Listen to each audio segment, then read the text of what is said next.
My name is Miguel, and in 1996 I worked as an electrician for the energy company in Rio de Janeiro. The job was simple: maintaining power poles, fixing damaged wiring, and every now and then, responding to customers who swore their lights flickered on their own. I never cared for superstitions. It was always the same thing: worn-out cables, exposed wires, and a gambiarra, a desperate, improvised fix that someone thought would work. The city was different back then. Rio had a certain glow in its misery, a way of smiling even when everything threatened to collapse. The boutiquines, small, hole-in-the-wall bars where people gathered to drink, talk, and escape their troubles, were always packed. The streets were a chaos of honking horns, street vendors, and the promise of a night that always seemed to swallow the day. But there was also a shadow hanging over everything, a fear no one quite named. People disappeared. Some came back. Others were never heard from again. The police called it just life, but deep down everyone knew there was more to it.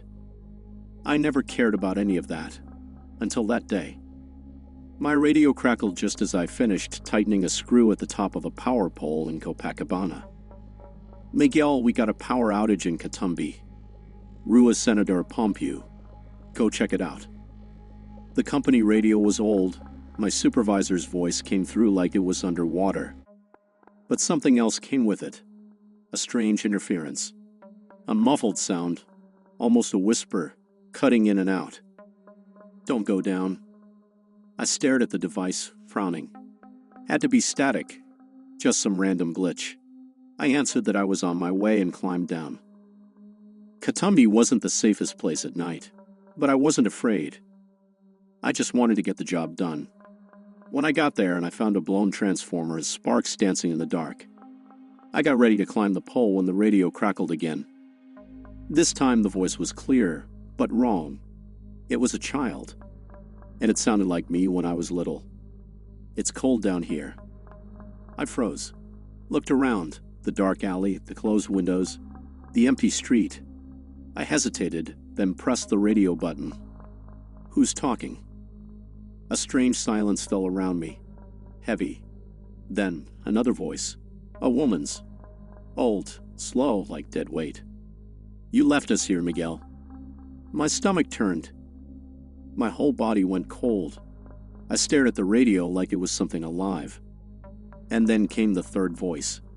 It wasn't begging for help. It wasn't sad. It was laughing. Laughing like it knew something I didn't. "Think you can run, Miguel?"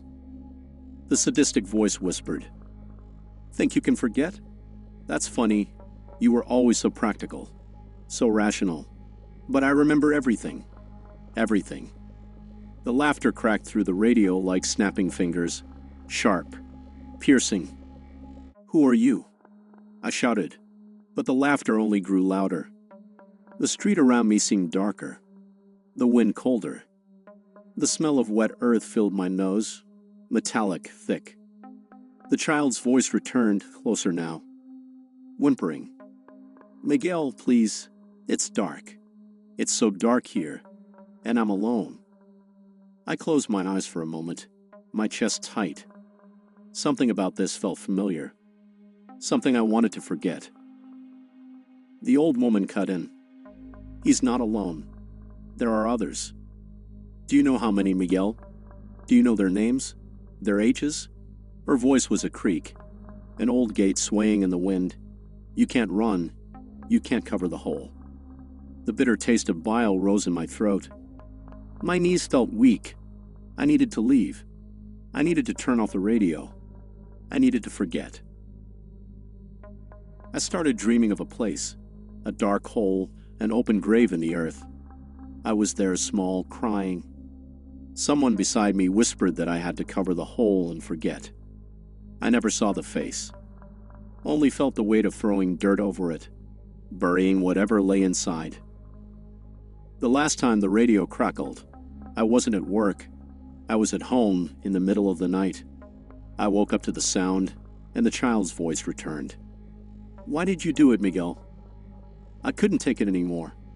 I grabbed my car keys and drove straight to Katumbi, my knuckles white on the steering wheel, my heart pounding. I knew I had to go back. When I arrived, a wave of déjà vu hit me. The alley, the darkness, the smell of damp earth, and there in the middle of the dirt ground a hole. Open. Waiting. And then the radio crackled one last time. The cruel voice didn't laugh, it whispered. Now it's your turn, Miguel. And then, silence.